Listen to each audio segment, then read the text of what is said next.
दोस्तों, आपने जिंदगी में कभी ना कभी कोई ऐसा फैसला जरूर लिया होगा जो बाद में बिल्कुल गलत निकला और उसके बाद आपने खुद से कहा कि यार, मैं इतना गलत कैसे हो गया?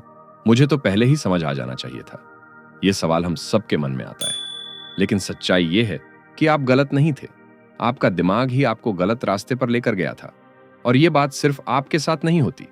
यह दुनिया के सबसे ताकतवर और पढ़े लिखे लोगों के साथ भी होती है। अमेरिका में वियतनाम की जंग के दौरान राष्ट्रपति, बड़े अफसर और पढ़े लिखे नेता सब जानते थे कि यह जंग अब जीती नहीं जा सकती। हर साल हजारों जवान मारे जा रहे थे, अरबों रुपए बर्बाद हो रहे थे, और फिर भी जंग रुकने का नाम नहीं ले रही थी।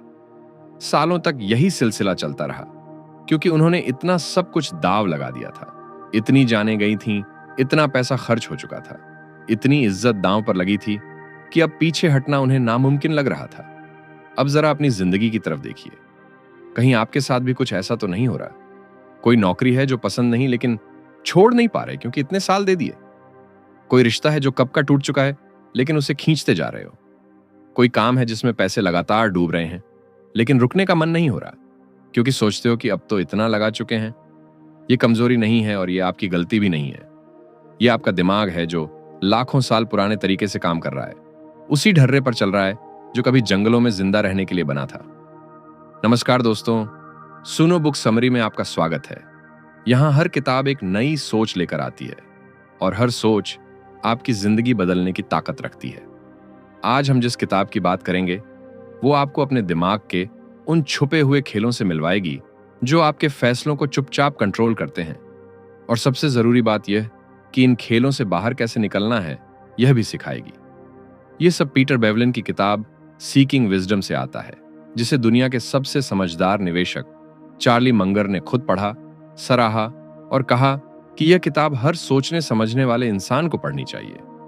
आपका दिमाग वजन में सिर्फ 3 पाउंड का है, लेकिन इसके अंदर इतने कनेक्शंस हैं कि अगर आप उन्हें गिनना शुरू करें, हर सेकंड में एक गिने, तो आपको गिनती पूरी करने में 3 करोड़ 20 लाख साल लग जाएंगे। इतना अविश्वसनीय रूप से शक्तिशाली दिमाग है आपके पास। और फिर भी यही दिमाग हमें बार बार ऐसे फैसलों की तरफ ले जाता है जो बाद में पछतावे के सिवा कुछ नहीं देते। इस बात को सही से समझने के लिए हमें लाखों साल पीछे जाना होगा, उस जमाने में जब हमारे पुरखे जंगलों में रहते थे। उस वक्त जिंदगी बहुत सीधी थी। बस 2 ही काम थे, एक तो किसी तरह खाना ढूंढो और दूसरा जो तुम्हें खाना चाहता है उससे बचो।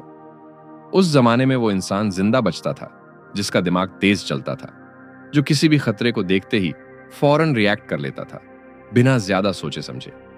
और जो इंसान रुककर सोचता था कि यह शेर है या नहीं है, हमला करेगा या नहीं करेगा, उसे सोचने का मौका ही नहीं मिलता था, क्योंकि तब तक बहुत देर हो चुकी होती थी।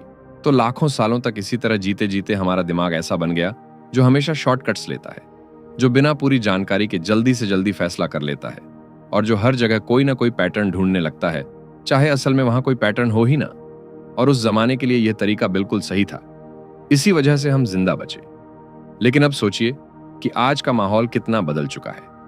आज आप नौकरी बदलने का फैसला कर रहे हैं, किसी नए काम में पैसे लगाने का सोच रहे हैं, किसी रिश्ते को आगे बढ़ाने या खत्म करने के बारे में सोच रहे हैं। और वही पुराना दिमाग जो जंगल में शेर से बचने के लिए बना था, वो आपके आज के इन नाजुक और पेचीदा फैसलों को कंट्रोल कर रहा है। यही सबसे बड़ी दिक्कत है जिसे ज्यादातर लोग समझ ही नहीं पाते। आपके दिमाग में करोड़ों तंत्रिकाएं यानी नर्व सेल्स हैं जो लगातार एक दूसरे से बात करती रहती हैं, और यह बातचीत रासायनिक पदार्थों यानी केमिकल्स के जरिए होती है। इन्हीं केमिकल्स की वजह से आपको खुशी मिलती है, दर्द होता है, डर लगता है और प्यार जैसी गहरी भावनाएं महसूस होती हैं। जब कोई आपकी तारीफ करता है तो दिमाग में एक खास रासायनिक पदार्थ निकलता है जो आपको अच्छा महसूस कराता है। यही पदार्थ तब भी निकलता है जब कोई आपको खाना खिलाता है, तोहफा देता है या किसी भी तरह से आपको खास और अहम महसूस कराता है। और यहीं से एक बहुत बड़ा मनोवैज्ञानिक खेल शुरू हो जाता है। जब एक दुकानदार आपको बैठाकर चाय पिलाता है, आपकी तारीफें करता है, आपकी पसंद को समझता दिखता है और आपको ऐसा महसूस कराता है कि आप उसके लिए बहुत खास ग्राहक हैं, तो आपका दिमाग उस इंसान को अच्छी भावनाओं से जोड़ लेता है। और फिर जब वो आपसे कुछ खरीदवाना चाहता है तो आपका दिमाग खुद ही हाँ कहना चाहता है, भले ही आपको उस चीज की जरूरत ना हो। यह आपकी कोई गलती नहीं है, यह आपके दिमाग की एक स्वाभाविक प्रतिक्रिया है जो लाखों सालों से इसी तरह काम कर रही है। आपकी जिंदगी में भी ऐसे लोग जरूर होंगे जिन्होंने पहले आपके लिए कुछ अच्छा किया और फिर बदले में कुछ ऐसा मांगा जो आप देना नहीं चाहते थे, लेकिन मना नहीं कर पाए। अब आप समझ सकते हैं कि ऐसा क्यों हुआ। ये कोई कमजोरी नहीं थी, यह आपके दिमाग की पुरानी वायरिंग का नतीजा था। लेकिन एक अच्छी खबर भी है, यह दिमाग बदल सकता है। आपके जन्म से मिले गुण और आपके जीवन के अनुभव, ये दोनों मिलकर तय करते हैं कि आप कैसे सोचते हैं और कैसे फैसले लेते हैं। लेकिन यह कोई पत्थर की लकीर नहीं है। सही आदतें अपनाकर, सही तरीके से सोचने का अभ्यास करके आप अपने दिमाग को बदल सकते हैं। चार्ल्स डार्विन इसका सबसे बड़ा और सबसे शानदार उदाहरण है। डार्विन कोई जादुई प्रतिभाशाली इंसान नहीं थे। उनके स्कूल के अंक सामान्य थे, उनके टीचर्स उनसे खास प्रभावित नहीं थे, लेकिन उन्होंने एक ऐसी आदत बनाई जो बहुत कम लोग बना पाते हैं। जब भी कोई नई बात उनके पुराने विचारों के खिलाफ जाती, वो उसे फौरन लिख लेते थे। ऐसा इसलिए नहीं कि वो खुद को गलत साबित करना चाहते थे, बल्कि इसलिए कि उन्हें पता था कि जो बातें हमारी मौजूदा सोच के खिलाफ होती हैं, वो हमारी याददाश्त से सबसे पहले गायब हो जाती हैं। दिमाग उन्हें चुपचाप मिटा देता है। ये एक छोटी सी आदत लगती है, लेकिन यही आदत थी जिसने डार्विन को महान बनाया, जिसने उन्हें दुनिया की सोच बदलने वाली खोज तक पहुंचाया। और यही इस पूरी किताब की नींव है। आपको कोई प्रतिभाशाली इंसान नहीं बनना है, कोई जीनियस नहीं बनना है, बस सही आदतें बनानी है। और सही आदतें ही असली समझदारी हैं, बाकी सब दिखावा है। अब बात करते हैं इस पूरी किताब के सबसे जरूरी और सबसे दिलचस्प हिस्से की। पीटर बेवलिन ने इस किताब में 28 ऐसे मानसिक जाल बताए हैं जिनमें हम इंसान बार बार फंसते हैं, वो भी बिना यह जाने कि हम फंसे हुए हैं। आज हम उनमें से सबसे खतरनाक और सबसे आम जालों को समझेंगे। और यकीन मानिए, जब आप इन्हें सुनेंगे तो हर दूसरे उदाहरण में खुद को पहचानेंगे। पहला जाल है चीजों को आपस में जोड़ने की आदत। रूस में एक मशहूर वैज्ञानिक थे जिन्होंने कुत्तों पर एक बहुत दिलचस्प प्रयोग किया।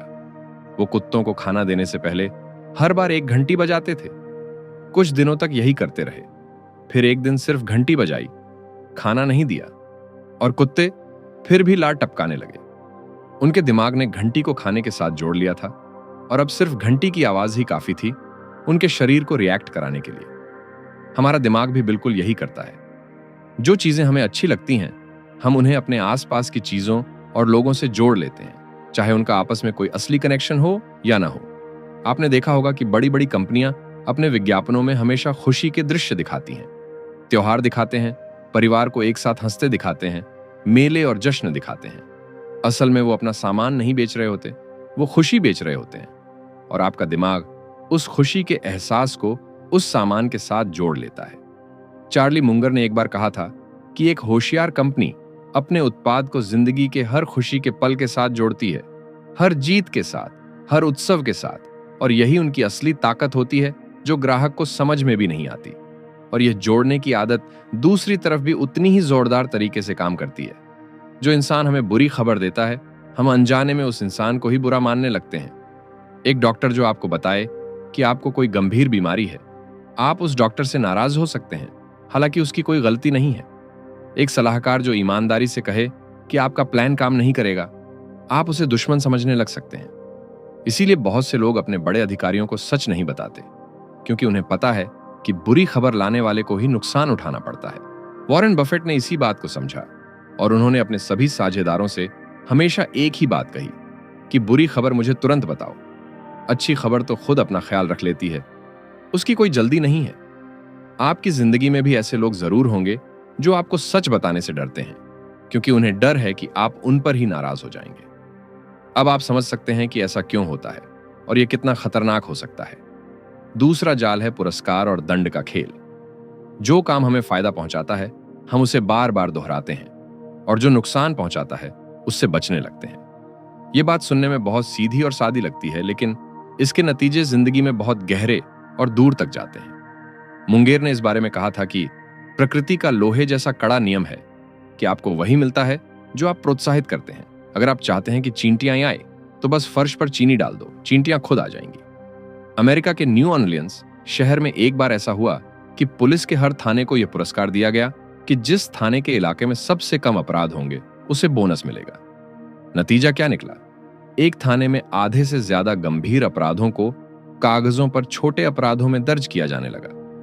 कागजों पर अपराध कम हो गए, आंकड़े चमकने लगे, लेकिन जमीन पर हालात में कोई फर्क नहीं पड़ा, बल्कि और बिगड़ गए। यही बात स्कूल्स में भी हुई, जहां टीचर्स की नौकरी और तरक्की परीक्षा के नतीजों पर निर्भर कर दी गई।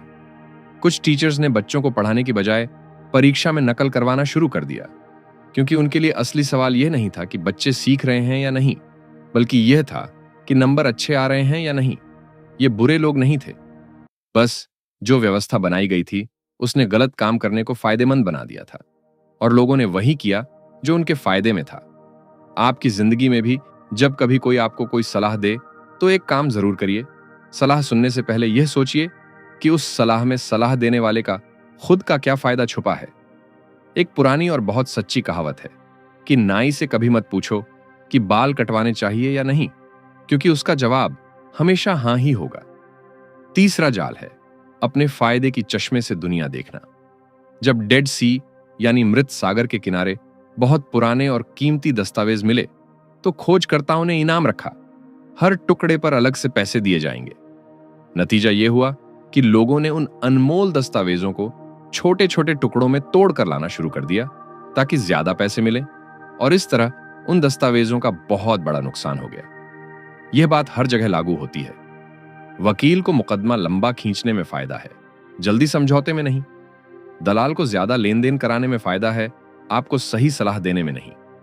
एक पुरानी अमेरिकी कहावत है कि एक खदान जमीन में एक गड्ढा है जिसके ऊपर एक झूठा खड़ा होकर लोगों को अंदर बुला रहा है। मुंगेर ने साफ शब्दों में कहा कि जब भी कोई आपको कोई अनुमान या भविष्यवाणी दे और उसे उस भविष्यवाणी के सच होने से फायदा होने वाला हो, तो उस बात को बड़ी सावधानी से तोलना चाहिए। वॉरेन बफेट ने तो यहां तक कहा कि उन्हें किसी की भी भविष्यवाणी में कोई रुचि नहीं है, वो सिर्फ पुराना रिकॉर्ड और ठोस तथ्य देखते हैं। चौथा जाल है खुद से झूठ बोलना, और यह शायद सबसे खतरनाक जाल है। यूनान के एक बड़े नेता डेमोस्टेनस ने 2500 साल पहले कहा था कि इंसान वही सच मानता है जो वो मानना चाहता है। 2500 साल बीत गए, दुनिया बदल गई, लेकिन यह बात आज भी उतनी ही सच है जितनी तब थी। महान भौतिक शास्त्री रिचर्ड फाइनमैन ने 1974 में अपने एक मशहूर भाषण में कहा था कि पहला और सबसे जरूरी सिद्धांत यह है कि आपको खुद को बेवकूफ नहीं बनाना चाहिए, और सबसे बड़ी मुश्किल यह है कि आप ही वो इंसान हैं जिसे सबसे आसानी से बेवकूफ बनाया जा सकता है।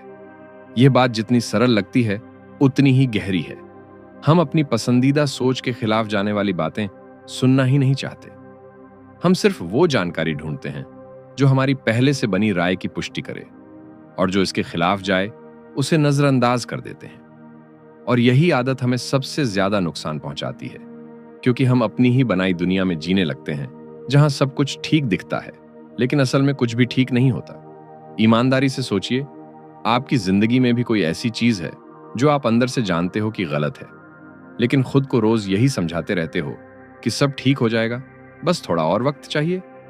कोई काम, कोई रिश्ता, कोई फैसला जिसे आप टालते जा रहे हो, यही खुद से झूठ बोलने का जाल है, और यही सबसे मुश्किल जाल है, क्योंकि इसमें आपको फंसाने वाला कोई और नहीं, आप खुद हैं। पांचवां जाल है एक बार लिए हुए फैसले पर अड़े रहना, चाहे वो कितना भी गलत क्यों ना हो। वियतनाम की जंग का उदाहरण याद कीजिए जो हमने शुरू में सुना था। अमेरिका के नेता जानते थे कि जंग हार रहे हैं, लेकिन उन्होंने खुद से कहा कि बस थोड़ा और वक्त दे दो, थोड़ा और कोशिश कर लो, और यह सिलसिला सालों तक चलता रहा। एक मनोवैज्ञानिक ने इसके बारे में बहुत सटीक बात लिखी कि जितनी लंबी जंग चली उतना ही मुश्किल होता गया पीछे हटना, क्योंकि इतना कुछ लगा चुके थे कि बिना कोई नतीजा पाए पीछे लौटना उनकी समझ से बाहर था। वॉरेन बफेट ने इस मानसिक जाल के बारे में एक बहुत तीखी बात कही कि इंसान की सबसे बड़ी काबिलियत यह है कि वो हर नई जानकारी को इस तरह से समझाने की कोशिश करता है कि उसके पुराने नतीजे और पुराने फैसले सही बने रहें, चाहे इसके लिए सच को कितना भी तोड़ मरोड़ कर पेश करना पड़े। आपने कभी कोई बेकार फिल्म देखी होगी जो आधे में छोड़ने का बहुत मन हुआ, लेकिन आपने सोचा कि अब टिकट के पैसे तो खर्च हो चुके हैं, चलो बैठे रहते हैं। असल में वो पैसे तो पहले ही जा चुके थे। आप चाहे फिल्म देखें या ना देखें, लेकिन बैठे रहकर आपने अपना कीमती वक्त भी बर्बाद कर दिया। यही चीज हम जिंदगी के बड़े बड़े फैसलों में करते हैं। गलत नौकरी में इसलिए टिके रहते हैं कि इतने साल दे दिए, अब क्या छोड़ना। गलत रिश्ते में इसलिए बने रहते हैं कि इतना कुछ झेल लिया, अब पीछे कैसे हटें। लेकिन सच ये है कि जो वक्त और पैसा जा चुका, वो किसी भी हालत में वापस नहीं आने वाला। असली सवाल ये नहीं है कि अब तक क्या खर्च हो चुका। असली सवाल ये है कि आगे से क्या करना सबसे समझदारी होगी। छठा जाल है कि जो चीज छिनने लगे वो अचानक बहुत कीमती लगने लगती है। आपको कोई चीज पेश की जाती है और आप उसमें कोई खास रुचि नहीं लेते, लेकिन जैसे ही कोई कहता है कि यह तो अब खत्म होने वाली है, बस आखिरी दो ही बचे हैं, आपकी इच्छा अचानक से बढ़ जाती है और आप उसे लेने के लिए बेचैन हो जाते हैं। ये बात दुकानदार बहुत अच्छी तरह जानते हैं, नेता जानते हैं और विज्ञापन बनाने वाले तो इसके माहिर हैं। सीमित समय का प्रस्ताव, आज रात तक ही उपलब्ध है, बस कुछ ही बचे हैं। ये सारे नारे इसी मनोवैज्ञानिक जाल का फायदा उठाते हैं। और शेयर बाजार में यह जाल सबसे ज्यादा खतरनाक साबित होता है, क्योंकि जब बाजार गिरता है और आपके पैसे कम होने लगते हैं, तो यह डर कि कुछ छिन रहा है आपको सबसे बुरे वक्त पर बेचने पर मजबूर कर देता है, जो सबसे घाटे का सौदा होता है। सातवां जाल है भीड़ को देखकर चलना, यह सोचकर कि इतने लोग गलत नहीं हो सकते। जब 1990 के दशक के आखिर में इंटरनेट बबल अपने चरम पर था, तो हर तरफ यही खबरें थीं कि फलां इंसान रातों रात करोड़पति बन गया, पड़ोसी ने इंटरनेट कंपनी में पैसे लगाए और अमीर हो गया, रिश्तेदार ने लगाए और उसकी गाड़ी बदल गई। और लोगों ने सोचा कि इतने सारे लोग एक साथ गलत तो नहीं हो सकते, चलो हम भी लगाते हैं। लेकिन जब वो बुलबुला फूटा, तो लाखों लोगों की जिंदगी की कमाई एक झटके में बर्बाद हो गई। हम दूसरों को देखकर तय करते हैं कि क्या सही है और क्या गलत। यह आदत उस जमाने में काम आती थी जब आपको नहीं पता था कि कौन सा फल जहरीला है, तो दूसरों को खाते देख लो। लेकिन आज की दुनिया में जब पूरी भीड़ एक ही दिशा में भाग रही हो, तो अक्सर यही सबसे खतरनाक निशानी होती है कि कुछ गलत होने वाला है।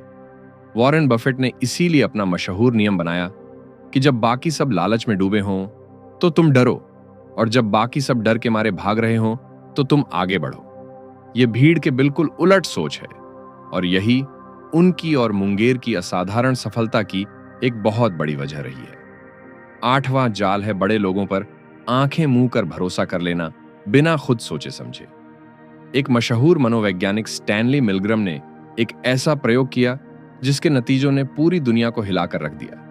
उन्होंने बिल्कुल आम और साधारण लोगों को एक कमरे में बुलाया, ऐसे लोग जो रोजमर्रा की जिंदगी जीते थे, नौकरी करते थे, परिवार चलाते थे, बिल्कुल आपके और हमारे जैसे लोग। वहां सफेद कोट पहने एक इंसान खड़ा था जो देखने में किसी बड़े अधिकारी या वैज्ञानिक जैसा लग रहा था।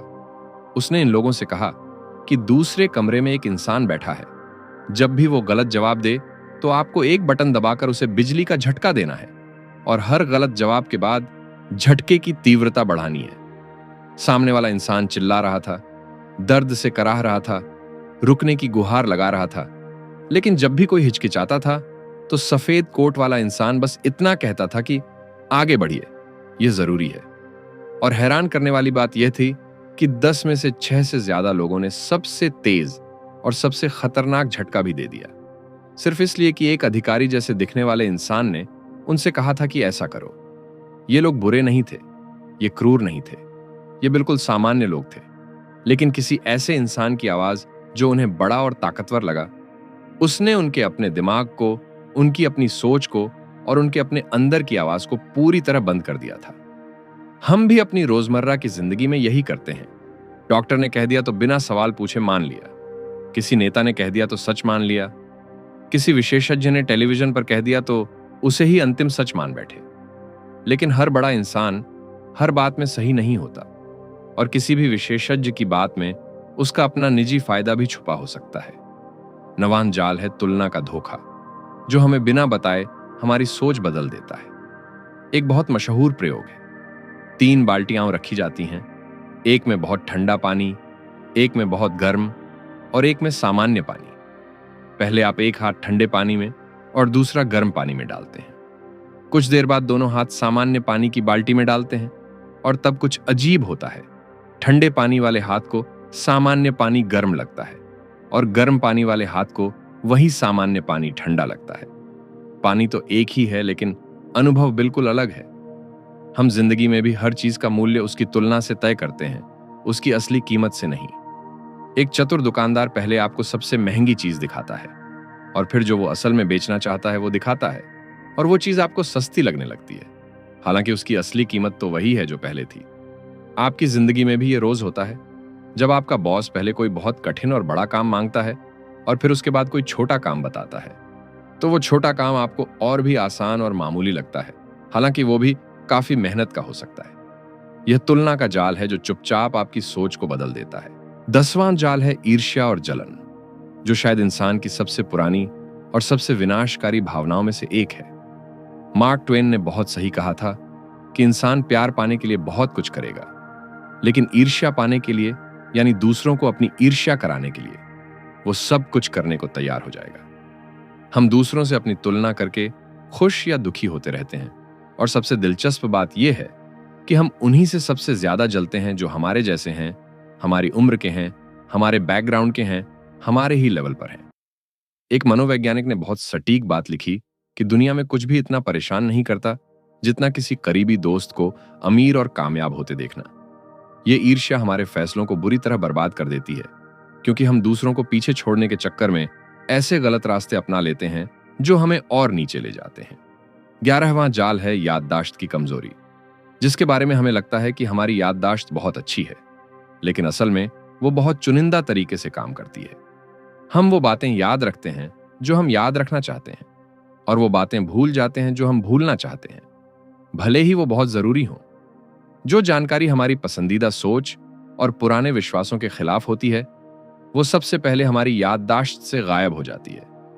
डार्विन ने इसीलिए अपना वो मशहूर नियम बनाया था कि जो भी बात उनकी सोच के खिलाफ जाए, उसे फौरन कागज पर लिख लो, वरना दिमाग उसे चुपचाप मिटा देगा और आपको पता भी नहीं चलेगा। 12वां और सबसे खतरनाक जाल यह है कि ये सारे जाल अकेले तो खतरनाक हैं ही, लेकिन जब ये एक साथ मिलकर काम करते हैं तो सबसे समझदार और पढ़ा लिखा इंसान भी इनसे बच नहीं पाता। एक निवेश का उदाहरण लीजिए।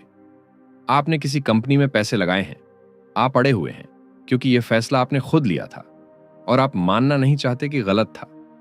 आपके आसपास बाकी सब भी वही कर रहे हैं, तो भीड़ के साथ चलने का जाल भी काम कर रहा है।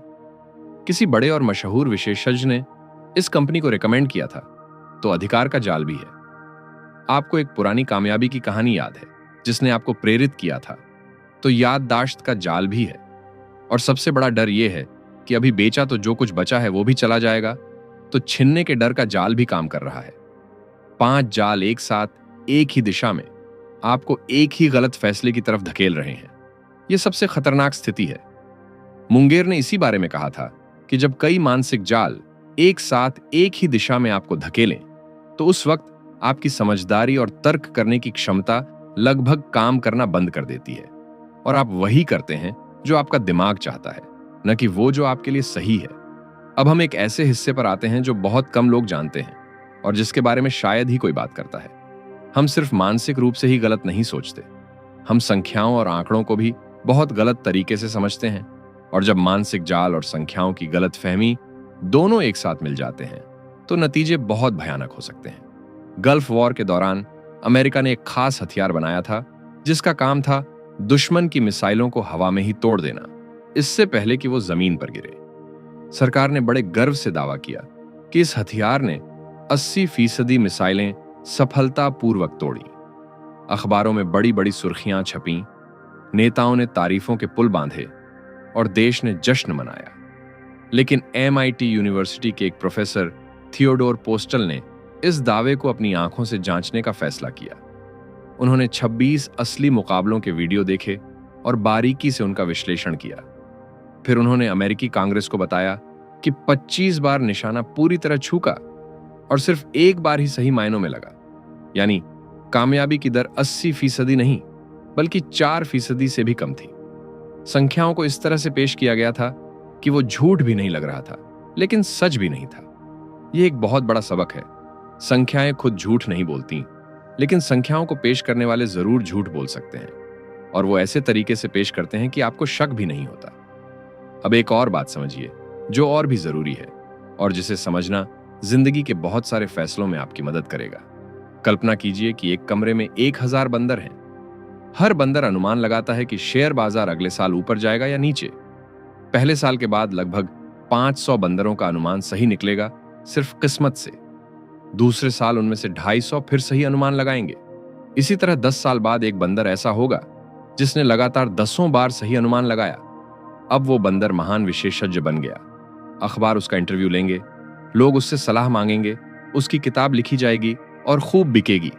लेकिन बाकी 999 बंदरों का क्या? वो कहीं नहीं दिखते। किसी को उनकी कहानी में कोई दिलचस्पी नहीं है। हम सिर्फ जीतने वालों को देखते हैं, हारने वालों को कभी नहीं देखते। और इसीलिए हमें लगता है कि कामयाबी बहुत आसान है, जबकि असलियत बिल्कुल अलग होती है। यही सबसे बड़ी गलतफहमी है जो हमारे फैसलों को बुरी तरह प्रभावित करती है। 1999 में लोग कहते थे कि इंटरनेट की कंपनियां बहुत शानदार काम कर रही हैं, लेकिन पूरी तस्वीर देखें तो सच ये था कि 100 में से सिर्फ 5 कंपनियां अच्छा कर रही थीं, 15 पहले ही बंद हो चुकी थीं और बाकी 80 बुरी तरह संघर्ष कर रही थीं। लेकिन हम सिर्फ उन 5 कामयाब कंपनियों को देख रहे थे और सोच रहे थे कि यही पूरी तस्वीर है। हम असफलताओं पर बहुत कम ध्यान देते हैं क्योंकि कामयाब लोगों का रिकॉर्ड हमारा सारा ध्यान खींच लेता है। लेकिन असली और सबसे कीमती सीख हमेशा असफलताओं की कहानियों में छुपी होती है। आपकी जिंदगी में भी जब कोई दोस्त या रिश्तेदार कहता है कि फलां काम में बहुत पैसा है, तो वो सिर्फ कामयाब लोगों की कहानियां बताता है। उन सैकड़ों लोगों की बात कोई नहीं करता जो उसी काम में अपना सब कुछ गंवा बैठे। अब एक ऐसी घटना सुनिए जो सच में बहुत चौंकाने वाली है और जो बताती है कि संख्याओं को गलत समझने के कितने भयानक नतीजे हो सकते हैं। एक आदमी पर हत्या का इल्जाम लगा। पुलिस के पास खून की जांच की रिपोर्ट थी जो उस आदमी के खून से मिलती जुलती थी। अदालत में विशेषज्ञ ने बड़े आत्मविश्वास से कहा कि 20,000 में से सिर्फ एक इंसान का खून ऐसा होता है, इसलिए इस आदमी के निर्दोष होने की संभावना 20,000 में सिर्फ एक है। जूरी ने यह सुना, मान लिया और उस आदमी को उम्र कैद की सजा सुना दी। लेकिन यहां एक बहुत बड़ी गणितीय गलती हुई थी जो किसी ने नहीं पकड़ी। वो शहर जहां यह अपराध हुआ उसकी आबादी 2 लाख थी। अगर 20,000 में से एक इंसान का खून ऐसा होता है तो 2 लाख की आबादी में कम से कम 10 लोगों का खून ऐसा होगा। इसका मतलब यह हुआ कि उस आदमी के दोषी होने की संभावना 10 में से 1 थी, 20,000 में से 1 नहीं। जज को यह बात समझ नहीं आई, वकीलों ने इसे पकड़ा नहीं और एक इंसान की पूरी जिंदगी इस गणितीय गलती की भेंट चढ़ गई। यह संख्याओं को सही तरीके से न समझने का एक बहुत दर्दनाक नतीजा था। और अब एक और बात जो हम अपनी रोजमर्रा की जिंदगी में लगातार करते हैं लेकिन इसके बारे में कभी सोचते नहीं। वॉरेन बफेट ने अपनी एक कपड़ा बनाने की फैक्ट्री के बारे में बताया। हर साल उस फैक्ट्री में नई और बेहतर मशीनें लगाई जाती थीं जो खर्च कम करती थीं और उत्पादन बढ़ाती थीं। हर बार हिसाब लगाया जाता था कि 3 साल में यह मशीन अपनी लागत निकाल लेगी और उसके बाद सिर्फ फायदा होगा। लेकिन एक बात किसी ने नहीं सोची कि बाकी सभी प्रतिद्वंद्वी फैक्ट्रियां भी बिल्कुल यही कर रही थीं। जब सबने एक जैसी मशीनें लगाईं तो सबकी लागत कम हो गई और कीमतें भी कम हो गईं।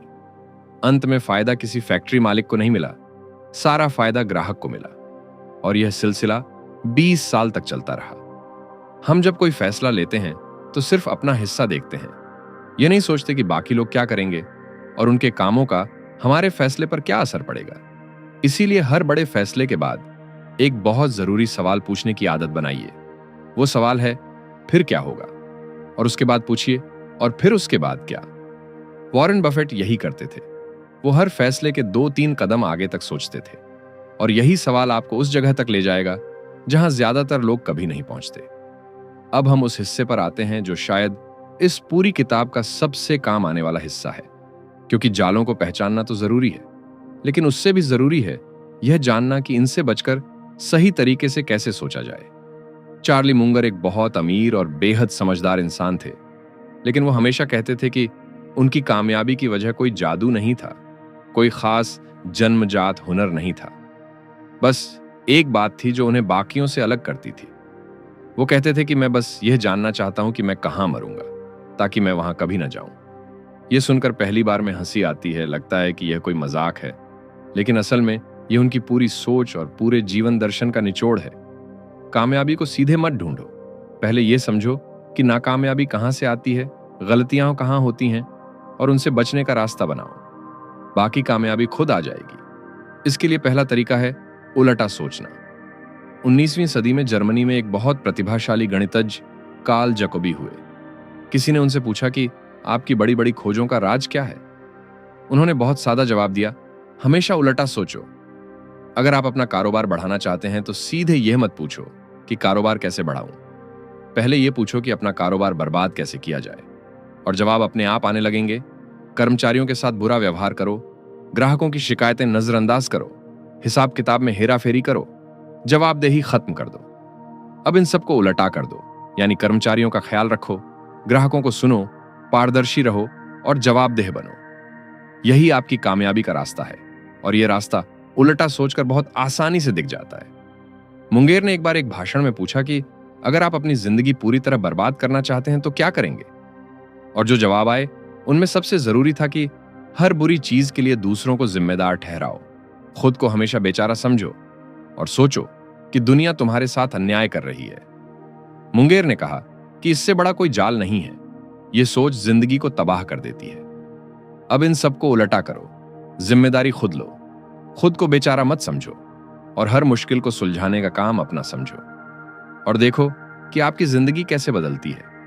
मुंगेर ने यह भी कहा कि अगर आप भारत जैसे किसी बड़े देश की मदद करना चाहते हैं तो पहले यह सोचो कि उस देश में दुख और तकलीफ कैसे बढ़ाई जा सकती है, फिर वो सब काम बंद करो।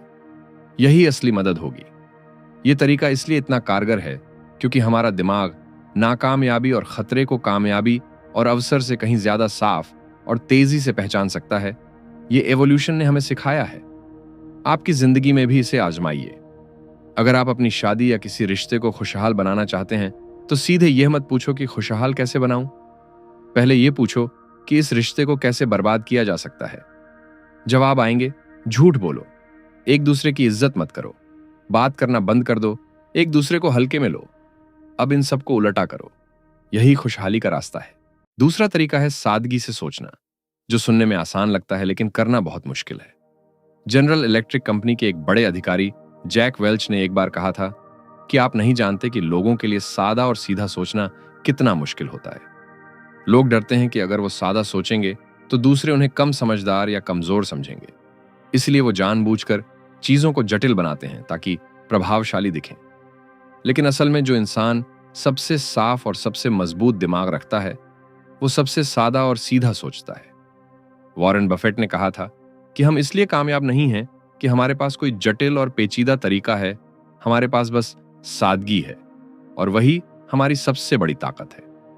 मंगर ने इसमें जोड़ा कि अगर कोई निवेश या कोई फैसला बहुत ज्यादा मुश्किल और पेचीदा लग रहा है तो हम आगे बढ़ जाते हैं और कुछ और सादा ढूंढते हैं। इससे सादा तरीका क्या होगा। महान भौतिक शास्त्री रिचर्ड फाइनमैन भी यही बात कहते थे कि आज भी बहुत से लोग बड़ी बड़ी मशीन्स और कंप्यूटर्स से वो काम करते हैं जो कागज और कलम से कम वक्त में और ज्यादा सही तरीके से हो जाता, बस इसलिए कि जटिल तरीका अपनाने से वो स्मार्ट दिखना चाहते हैं।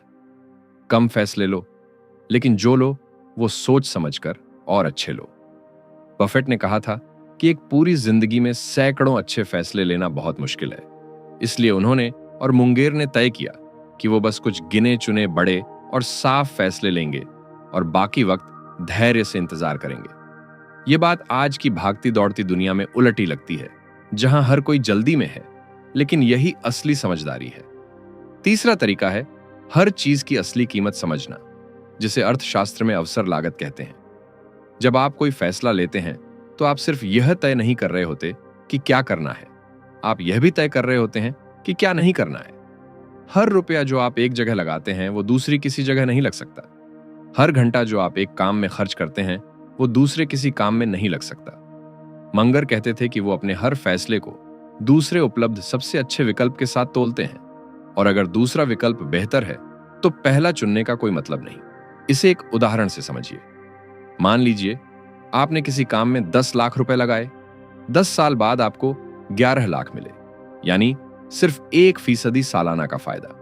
अब अगर आपने वही पैसा सरकारी बॉन्ड में लगाया होता तो 6% सालाना के हिसाब से आपको लगभग 17,90,000 मिलते।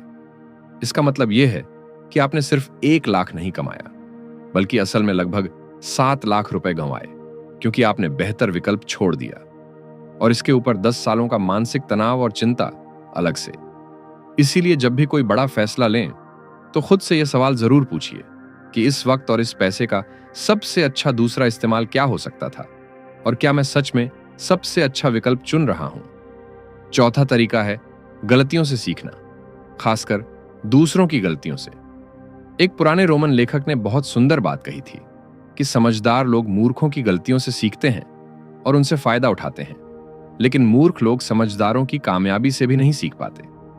हम सब कामयाबी की चमकदार कहानियां पढ़ना पसंद करते हैं, लेकिन असली और सबसे कीमती सीख हमेशा नाकामयाबी और गलतियों की कहानियों में छुपी होती है। कामयाबी की कहानी आपको प्रेरित करती है, लेकिन गलतियों की कहानी आपको बचाती है, और बचना अक्सर बढ़ने से ज्यादा जरूरी होता है। अपनी गलतियों को लिखिए, उनसे सीखिए और दूसरों की गलतियों को ध्यान से देखिए, ताकि वही गलती आप खुद कभी ना करें। यही सबसे सस्ती और सबसे कीमती शिक्षा है। पांचवां तरीका है बड़े फैसले लेने से पहले एक जांच सूची बनाना। हवाई जहाज के उड़ने से पहले पायलट एक पूरी सूची देखता है, हर बार, बिना किसी अपवाद के, चाहे वो कितने भी अनुभवी और पुराने पायलट हों। ऐसा इसलिए नहीं कि वो भूल जाते हैं, बल्कि इसलिए कि दबाव और तनाव में दिमाग शॉर्टकट्स लेने लगता है और बहुत जरूरी बातें छूट सकती हैं। और हवाई जहाज में एक छोटी सी चूक का मतलब सैकड़ों जाने हो सकता है। आप भी अपनी जिंदगी के बड़े फैसलों के लिए ऐसी चेक लिस्ट बना सकते हैं। कोई नया काम या कारोबार शुरू करना है, एक सूची बनाइए कि कौन कौन सी बातें जांचनी है। किसी में पैसे लगाने हैं, लिखिए कि क्या क्या देखना है। कोई बड़ा जीवन का फैसला लेना है, सूची बनाइए कि किन बातों पर गौर करना जरूरी है। यह जांच सूची आपके दिमाग के उन सभी जालों से बचाती है जो तनाव और जल्दबाजी के वक्त सबसे ज्यादा सक्रिय होते हैं। छठा और शायद सबसे जरूरी तरीका है ईमानदारी, खुद से भी और दूसरों से भी। अच्छा किरदार और ईमानदार व्यवहार सिर्फ नैतिकता की बात नहीं है, यह बहुत फायदेमंद भी है। जब लोग आप पर भरोसा कर सकते हैं, जब वो जानते हैं कि आप वही करेंगे जो कहते हैं, तो जिंदगी में सब कुछ बहुत आसान हो जाता है, रिश्ते भी, कारोबार भी और जिंदगी के बड़े फैसले भी। मुंगर ने यह भी कहा कि हमने ईमानदारी की वजह से बहुत बार अच्छा पैसा कमाया है। बेंजामिन फ्रैंकलिन बिल्कुल सही थे जब उन्होंने कहा, उन्होंने ये नहीं कहा कि ईमानदारी सबसे अच्छी नैतिकता है, उन्होंने कहा कि ईमानदारी सबसे अच्छी नीति है। यानी यह सिर्फ अच्छी बात नहीं है, यह सबसे स्मार्ट रणनीति है।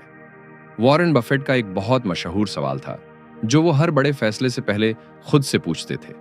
वो सवाल यह था कि क्या मैं इस फैसले को कल सुबह अखबार के पहले पन्ने पर छपा देखना चाहूंगा, जिसे मेरा परिवार, मेरे दोस्त और मेरे साथी पढ़ें? अगर इस सवाल का जवाब नहीं है तो वो फैसला मत लो, चाहे उसमें कितना भी फायदा क्यों ना दिख रहा हो। 1859 में चार्ल्स डार्विन ने एक किताब लिखी जिसने पूरी दुनिया की सोच को हमेशा के लिए बदल दिया। लेकिन यह किताब एक दिन में या एक साल में नहीं लिखी गई। डार्विन ने पूरे 20 साल तक जानकारी इकट्ठा की, 20 साल तक सोचा, 20 साल तक अपनी हर सोच को बार बार परखा और चुनौती दी। उनके दोस्त और सहयोगी बार बार कहते रहे कि अब किताब छाप दो, दुनिया को बताओ, लेकिन डार्विन रुकते रहे। ऐसा इसलिए नहीं कि वो डरते थे या आत्मविश्वास की कमी थी, बल्कि इसलिए कि वो पूरी तरह निश्चित होना चाहते थे। वो और सबूत ढूंढना चाहते थे, और सबसे जरूरी बात यह कि वो अपनी ही सोच के खिलाफ और मजबूत दलीलें ढूंढना चाहते थे, ताकि अगर कोई कमजोरी हो तो वो खुद पहले पकड़ सके। ये किसी जन्मजात प्रतिभाशाली इंसान की निशानी नहीं है, ये गहरी समझदारी, धैर्य और ईमानदारी की निशानी है। और चार्ली मंगर के बारे में भी बिल्कुल यही बात कही जा सकती है। वो भी कोई जादुई या अलौकिक इंसान नहीं थे। उन्होंने पहले वकालत की, फिर जमीन जायदाद का कारोबार किया और फिर पैसे लगाने के काम में आए। लेकिन हर जगह वो एक ही चीज लेकर गए, हर विषय से, हर क्षेत्र से, हर अनुभव से कुछ नया सीखने की गहरी भूख और खुद से भी कभी झूठ न बोलने की जिद। डार्विन और मुंगर दो बिल्कुल अलग जमानों के इंसान, दो बिल्कुल अलग कामों में लगे हुए, लेकिन दोनों की सोच में एक गहरी समानता थी। दोनों ने अपनी गलतियों को स्वीकार किया, कभी छुपाया नहीं। दोनों ने अपनी सोच के खिलाफ सबूत खुद ढूंढे, किसी और के बताने का इंतजार नहीं किया। और दोनों ने सीखना कभी नहीं छोड़ा, चाहे उम्र कितनी भी हो गई हो, चाहे कितनी भी कामयाबी मिल गई हो। मुंगेर ने अपनी जिंदगी के बारे में एक बहुत जरूरी और बहुत कड़वी सच्चाई कही। उन्होंने कहा कि जब भी आपको लगे कि कोई परिस्थिति या कोई इंसान आपकी जिंदगी बर्बाद कर रहा है, तो रुक कर सोचिए, क्योंकि असल में ज्यादातर मामलों में आप खुद अपनी जिंदगी बर्बाद कर रहे होते हैं। खुद को बेचारा समझना, खुद को शिकार मानना, यह दुनिया की सबसे बुरी और सबसे खतरनाक आदत है। जो भी हालात हों, जितने भी बुरे हों, ये सोचो कि इसे ठीक करना मेरा काम है, मेरी जिम्मेदारी है, और फिर उसे ठीक करने में लग जाओ। ये बात सुनने में कठोर लगती है, शायद थोड़ी बेरहम भी लगे, लेकिन ये सबसे ज्यादा आजाद करने वाली बात है। क्योंकि जब आप जिम्मेदारी लेते हैं तो आपके हाथ में ताकत आ जाती है, आप कुछ कर सकते हैं। और जब आप बेचारे बनते हैं, दूसरों को दोष देते हैं, तो आपकी सारी ताकत चली जाती है, आप बेबस हो जाते हैं। वॉरेन बफेट ने जिंदगी के बारे में एक बात कही जो सुनने में बहुत सीधी और सादी लगती है, लेकिन जितना सोचो उतनी गहरी होती जाती है। उन्होंने कहा कि वो काम करो जो तुम मुफ्त में भी करते, वो काम जिसके लिए तुम्हें सुबह बिस्तर से उठने की वजह मिलती हो, जिसे करते वक्त तुम्हें ऐसा लगे कि यही तो करना था। यह सिर्फ जोश बढ़ाने वाला जुमला नहीं है, इसमें एक गहरी सच्चाई छुपी है। क्योंकि जब आप वो काम करते हैं जो आपको सच में पसंद है, तो आप उसमें सबसे अच्छे बन जाते हैं, और कामयाबी उसी काम में आती है जिसमें आपका दिल लगता है। डार्विन की एक आखिरी बात जो बहुत काम की है, उन्होंने अपने एक करीबी दोस्त को एक खत में लिखा कि मुझे बहुत खुशी है कि मैंने अपनी जिंदगी में बेमतलब की बहसों और विवादों से दूरी बनाए रखी। इससे मेरा कीमती वक्त बचा और मेरा मानसिक सुकून भी बना रहा। जो लोग पहले से ही अपना मन बना चुके हैं, जो पहले से ही विरोध करने का तय कर चुके हैं, उन्हें कोई भी दलील, कोई भी सबूत, कोई भी तर्क नहीं बदल सकता। इसलिए अपनी ऊर्जा बचाओ, अपना काम करो, सच बोलो और नतीजों को खुद बोलने दो, क्योंकि अच्छा काम हमेशा आखिर में अपनी जगह बना ही लेता है। तो इस पूरी किताब से 5 बातें हैं जो आज से अपनी जिंदगी में उतार लीजिए। पहली बात, आपका दिमाग आपका सबसे बड़ा हथियार भी है और सबसे बड़ा दुश्मन भी, इसलिए इसकी कमजोरियों को पहचानो और उनसे सतर्क रहो। दूसरी बात, जब भी कोई आपको कोई सलाह दे, तो सलाह सुनने से पहले यह जरूर सोचो कि उस सलाह में सलाह देने वाले का अपना क्या फायदा छुपा है। तीसरी बात, हमेशा उलटा सोचने की आदत बनाओ। नाकामयाबी और गलतियों को समझो और उनसे बचो, कामयाबी अपने आप आएगी। चौथी बात, सीखना कभी मत छोड़ो, चाहे कुछ भी हो जाए। डार्विन ने नहीं छोड़ा, मुंगर ने नहीं छोड़ा, और जो इंसान सीखना बंद कर देता है वो असल में जीना बंद कर देता है। और 5वीं और आखिरी बात, खुद से ईमानदार रहो। यह दुनिया का सबसे मुश्किल काम है, क्योंकि दूसरों को धोखा देना आसान है, लेकिन खुद को धोखा देने से बचना यह असली इम्तिहान है, और यही सबसे जरूरी भी है। पीटर बेवलिन ने इस किताब की शुरुआत में बड़ी ईमानदारी से लिखा कि अगर उन्होंने ये सब बातें जिंदगी में पहले सीख ली होती तो बहुत सी महंगी और दर्दनाक गलतियों से बच जाते। यह एक बहुत ईमानदार बात है, और शायद हम सब अपनी जिंदगी के बारे में यही सोचते हैं। लेकिन अभी देर नहीं हुई है। कन्फ्यूशियस ने हजारों साल पहले कहा था कि जो इंसान गलती करके उसे नहीं सुधारता, वो असल में दोबारा वही गलती कर रहा होता है। तो आज एक छोटा सा लेकिन बहुत जरूरी काम कीजिए। अपनी जिंदगी में एक ऐसी जगह ढूंढिए जहां आप किसी मानसिक जाल में फंसे हुए हैं। कोई फैसला जो आप बदलना चाहते हैं, लेकिन इसलिए नहीं बदल रहे कि उसमें बहुत कुछ लगा चुके हैं। कोई इंसान जिस पर आप आंखें मूंद कर भरोसा कर रहे हैं, बिना सोचे समझे। कोई भीड़ जिसके पीछे आप चल रहे हो सिर्फ इसलिए कि बाकी सब भी वही कर रहे हैं। कमेंट में जरूर बताइए कि आपने खुद को किस जाल में पहचाना और आप इससे बाहर निकलने के लिए क्या करेंगे। जो बात आप लिखते हैं वो आपके दिमाग में गहरे बैठ जाती है, तो लिखिए जरूर। और अगर यह वीडियो आपको अच्छी लगी, अगर इसने आपको कुछ नया सोचने पर मजबूर किया, तो लाइक करिए, अपने उन दोस्तों और परिवार वालों के साथ शेयर करिए जिन्हें इसकी जरूरत है, और चैनल को सब्सक्राइब करके बेल आइकन दबा दीजिए ताकि अगली किताब की संस्मरी आप तक सबसे पहले पहुंचे। अगली किताब में मिलते हैं, तब तक सीखते रहिए, बढ़ते रहिए। जय हिंद।